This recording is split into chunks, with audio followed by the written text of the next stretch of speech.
So how do I make my habits last? In this video, I'm going to teach you a little bit about how human motivation works, specifically in how to form a new habit. And we're going to follow the story of Sam. And we're going to use Sam as a case study on what not to do, but we're going to be able to learn from that how to make a habit last. And in this one, we're going to be talking specifically about meditation. So if you have any interest in being a meditator, this video is for you. Story of Sam. Sam is 35 years old and Sam runs a business. Sam has a partner and Sam has been getting really busy lately. So busy, in fact, that the stress is starting to get to them because they've got a to-do list item that's 20 items long. And when they take the time to zoom in on any one of those 20 items, what they see is that each of those is actually a project and each has like 20 of its own to-do list items with that project, with different people that need to respond and be talked to, and it's just a mess. And so even when Sam is getting things done, it feels like the to-do list is stacking up faster than it's going away, and there's at least 15 hours of work on that list on a good day, and only 8 hours to do it in a healthy way. Never mind the fact that when Sam gets home, rather than peace and paradise, there's chores to do at the house, things to taken care of. Sam's supposed to go to the gym and take care of their health. They know they're supposed to meditate and breathe so they can handle the stress, self-care, etc., etc., etc. So it feels like they can never escape. And the thing is, this hasn't just been going on for a little bit. As it turns out, this has been progressively getting worse and worse for years. And all Sam's friends are telling him, Sam, you gotta meditate. It would totally help you if you could meditate. Sam's family, even Sam's mom is telling Sam, what would be good for you is if you were to meditate.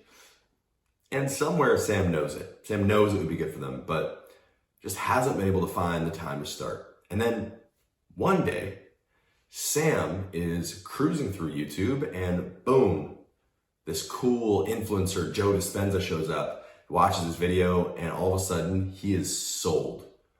You know what? What I need to do is meditate for 2 hours every day. Look at this guy. He's happy. He's manifesting. His business is going well. He's making money. Man, all my problems will be solved if I just meditate. So then Sam decides, I'm going to start meditating for 2 hours every day. And so Sam makes a plan and writes it down, and then blocks out 2 hours the next day to meditate. All right. This habit never lasts. As a little aside here. Okay. I'm going to pull you aside from the story right here. Sam has already committed the first mistake here, and actually several, that's going to mean that this habit is not going to last. And spoiler alert, that habit does not last. Let's go through 3 different scenarios that Sam might go through. So Sam's really excited about this meditation.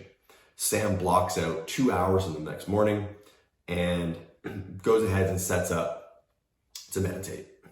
All right. Now we're going to divide this into 3 paths. Path 1. Sam wakes up and gets ready to go meditate. Sam sits down, closes their eyes, is getting ready to drop into the serene peace and to feel all the benefits that Joe Dispenza talked about. Totally ready for manifesting money, feeling peaceful, better relationships, ready. And then the moment Sam sits down, they get an itch. They start fidgeting a little bit and they start shaking their leg and then thinking about all the stuff they have to get done today. And all of a sudden how restless they are and their mind just won't listen to them. It's going all over the place. And they get up and they quit. I can't do this. And they never go back to meditating. That's path 1. Path 2, rewind the tape. Sam has just put 2 hours of meditation in their calendar. Get up, ready to meditate. But something comes up. Work, you know what? Maybe tomorrow. Tomorrow will be the day that I meditate. And tomorrow turns into tomorrow, which turns into next week, which turns into soon, and soon turns into never. And Sam actually never even sits down to start meditating. Let's rewind the tape one more time. Scenario 3. Sam just put it in their calendar for the meditation. They're not tired or bored at all because this is the first time that they put this in their calendar. They haven't failed twice already. And then Sam sits down to meditate and Sam does it. Sam succeeds in meditating for 2 hours. And it was really hard, but Sam feels proud because Sam got through it. And the next day, Sam does the same thing. Another 2-hour meditation. This time was a little bit harder than the day before. And then the next day and the next day. And for 2 straight weeks, Sam meditates every day for 2 hours. Sam is even starting to feel some of the benefits. In fact, Sam can feel some of the calming energy that happens in the meditation. It doesn't last so much through the rest of the day, but Sam is really seeing how this is going on a good path and is excited about it. And then work the next Monday. Huge project lands in Sam's lap, and Sam is feeling super overwhelmed. There's also some stuff going on with Sam's partner, and so the relationship's taking a bit of a turn, and all of a sudden, Sam stays up late and then misses the meditation session the next day. And then Sam means to block out time for the next one, but there's one more thing that Sam's got to take care of, and so the next 2-hour meditation block also gets pushed back. So now it's been 2 days with no meditation. And then the 3rd day, no meditation. The 4th day, what do you think happens? No meditation. 5th day, Saturday, meditation? No. And then meditation becomes something that's going to happen tomorrow. Tomorrow turns into tomorrow. Tomorrow turns into soon, when this work project is over, when I get my life back together, when I finally have time, etc., etc. You know the drill. Basically, it turns into for never. These are 3 different scenarios that come up when people try to form new habits. And I've seen these over and over. Myself, I have become a consistent meditator, and I was someone who really struggled to sit still. And I'll be honest, sometimes I still struggle to sit still. But despite all that, I've become a consistent meditator, and I do it because I love it. Meditation helps me feel grounded, and also it's part of what I feel is my path to personal development. So after a few years of consistently meditating, and after several years of being a coach and coaching people through guided breath work, meditation, and goal setting, and something called the 5 a.m. challenge, I have learned a thing or two about how habits work and how they don't. And maybe more so on that second note, after many, many years of struggling with dieting and binge eating and all the obsessive calorie counting that comes with that when you have a type A personality, I've learned a lot about how not to be consistent with habits. I've learned about forcing yourself to push it through. I've been obsessed with streaks and keeping them alive. And I've also procrastinated my fair share of habits. And so there's really 4 things that I want to teach you today that are going to help you to be way more consistent with whatever habit you choose. But for today, I'm going to talk specifically about meditation. When it comes to forming a new habit, there's a few things you need to learn about human motivation and how it works. And that's what we're going to focus most of our time on today. Once you understand these principles and see how they work, it's going to be way easier not to fall into these pitfalls and to be way more consistent with your habits with honestly way less work. Okay. The first thing is having a really good source of motivation. So what happens often is some bad thing happens in our life or something excites us and we get this burst of motivation to change. So for example, you might all of a sudden get really overwhelmed or have a mental breakdown. You get super anxious and then you decide, okay, this is the last straw, I need to meditate. Or like Sam in our story, you see some influencer on YouTube like Joe Dispenza talking about how amazing meditation is, and you get really excited. And so you're gonna start and commit and you're ready to meditate.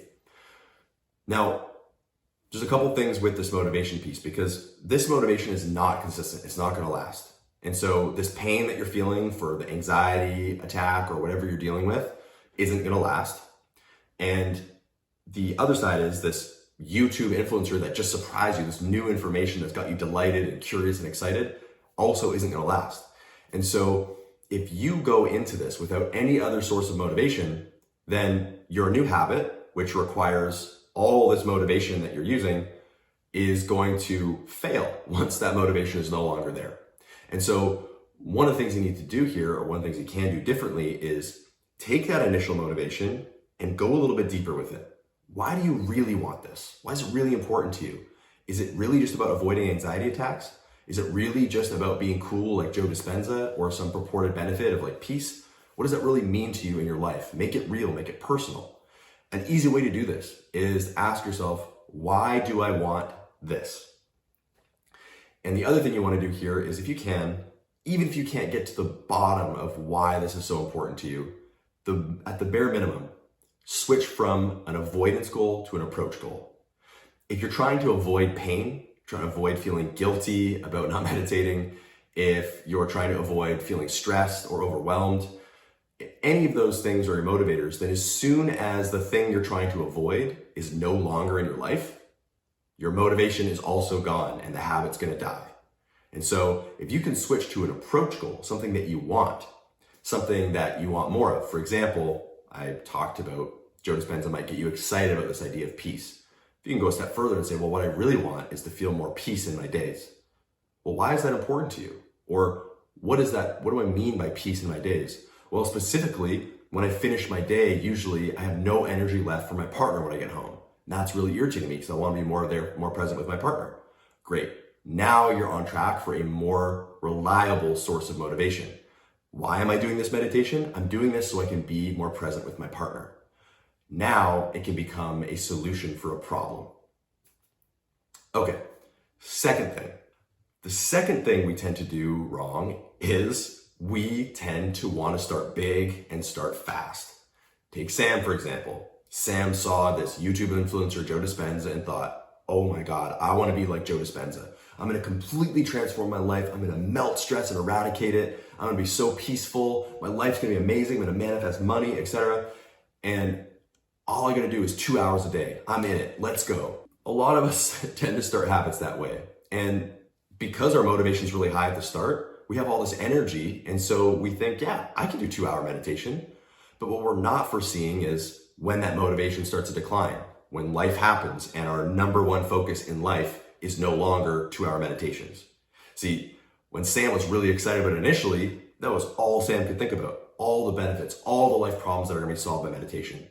But unless you're making an intentional effort to keep bringing your focus back to how important that is in your life, that motivation is gonna keep going away and it's not gonna come back. So what you need to do is make it small. Make the habit easier. And this might sound counterintuitive. If you've read James Clear's book or BJ Fogg's book, Tiny Habits or Atomic Habits, then this probably sounds familiar to you, but it is so true and it is so simple and effective as long as you can get past the ego. I'll talk more about that in a later point. But a simple example of this with a meditation habit is, rather than meditating for 2 hours, think smaller. And now in your mind, if you're thinking now 30 minutes, even smaller. 15 minutes, smaller. 10 minutes, smaller. 5 minutes, you're getting close there, and it probably depends on your personal history with meditation. But if it's been a while since you've had a consistent meditation habit, or you've never had one, then you need to start even smaller. I would go so far as to start with 10 breaths. Put yourself in an environment of meditation. For example, you could have a pillow that you use, you could have a room that you use, or a place that you typically do your meditation. But make it 10 breaths or something close to that, where you can just go in, do your best for those 10 breaths, and keep coming back and doing that. By keeping it really small, you're making it easier to form a habit. And it's much harder to form a habit than it is to grow a habit. More on that later. So by doing this, what's going to happen is, on those days when you have less motivation, because even if you connect with a deep source of motivation, there are just going to be days where you have less motivation. You are more likely going to stick with the habit on those days, and you're more likely going to create a consistent habit. So by making a habit small, you're ensuring that even on those days when you don't really feel like showing up, those days where you don't have time, those days where a big work project can stumble in your lap, or you're having challenges in your relationship, even on those days, you have the capacity to show up and do 10 breaths. And when you sit down like Sam and you realize, oh man, sitting still for 5 or 10 minutes is really hard for me, you're not going to sit there struggling for 2 hours or 10 minutes and give up, because you're starting where you're at and you're going to do those 10 breaths. And once you start to succeed with those 10 breaths, it's going to become easier to keep going because you're going to feel a sense of progress. All right. The third mistake that we typically make. All right. When I'm coaching my clients, and I'm helping them build new habits, when they come back to me, the first thing I ask them is, how did it go? What did you plan to do? And what actually happened? Very often, these two things are different. That's great. That's how we learn and how we grow. When that happens though, the first thing I want to understand with my client is, why didn't it happen? And a lot of clients will first give me these excuses like, oh, I was lazy, I didn't try hard enough, or yeah, I just didn't have the time. That is rarely what it's about. And so I want to encourage you to go a little bit deeper. I'm going to just give you a really simple distinction here. 3 possibilities. 1, you simply forgot. It left your mind. You did not remember to do the habit. Totally unconscious about it. Second thing, you made a conscious decision somewhere not to do it. Now, type 1 of this is your conscious decision was something along the lines of, I'm going to do this later, I'm going to put it off, I still want to do it, just not right now. So that's number 2. Number 3 is conscious decision not to do it. It actually just wasn't that important to you. And so sometimes when we're forming these new habits, we can potentially carry on these shoulds for a really long time. I should meditate, I should start meditating, I should be going to the gym more, I should be eating less carbs. But when these shoulds come up, it's a really great opportunity to explore, do you actually want to do this? And if you're planning on doing it, make a plan and do it. And if you're not, simply let yourself off the hook for now, because you're wasting your energy with this guilt. And so 3 simple possibilities that you didn't do it. You forgot, you genuinely didn't want to, or you thought it was gonna get done another time and you were putting it off. And from there, we can go a little bit deeper, but for this video, that's a great start. Did you forget? Did you simply just not want to do it? Or did you think that you were gonna get done another time? That's it, figure that out. And once you figure that out, some solutions will probably become apparent for you. All right, 4th mistake that we typically make when forming new habits that we can use as a learning point to make more consistent habits. The 4th thing, and this is one of my favorites, if you've heard me talking about self-sabotage at all, this is what this is about. At some point in your journey with a new habit, there is going to be a time when you slip up. Even if you create a better source of motivation, even if you make the habit small, even if you make the habit easy to remember and you've distinguished if you're just forgetting, if it's something that you even want to do, or if you're procrastinating, even then, there's going to be times when you mess up. That is called being human. And there are some people out there who are very rigid, have great structure, and they can make their life such that they never miss. There are some rare people like that. And there are pluses and minuses to that approach as well. Sometimes those people struggle with control and letting go of control. Sometimes. But unless that's you, there are going to be some times where you mess up. And it's not because you're not disciplined. It's not because you don't have willpower. That's how life goes. And unless you put a significant amount of effort into controlling those things, then you're probably going to miss every now and again. And that's okay. The point is, what often happens is when that happens, the voice in our head says, you suck, you're an idiot, that's never going to make a difference, this isn't going to last, this is just like last time, etc., etc., etc. And while that voice might seem initially helpful because it kind of motivates us, it's maybe hard on us and pushes us to be better, on the flip side, a lot of times it actually encourages us to quit. And that's not exactly helpful. So my only point here is, when that voice comes up and maybe it says, you're not good at this, you're not disciplined, you're never going to make this last, etc., be ready for it. Don't be surprised when that happens. Have a plan for when you fall off and just know what you're going to do, because often what happens is when we start a new habit, our ideal identity shapes our behavior.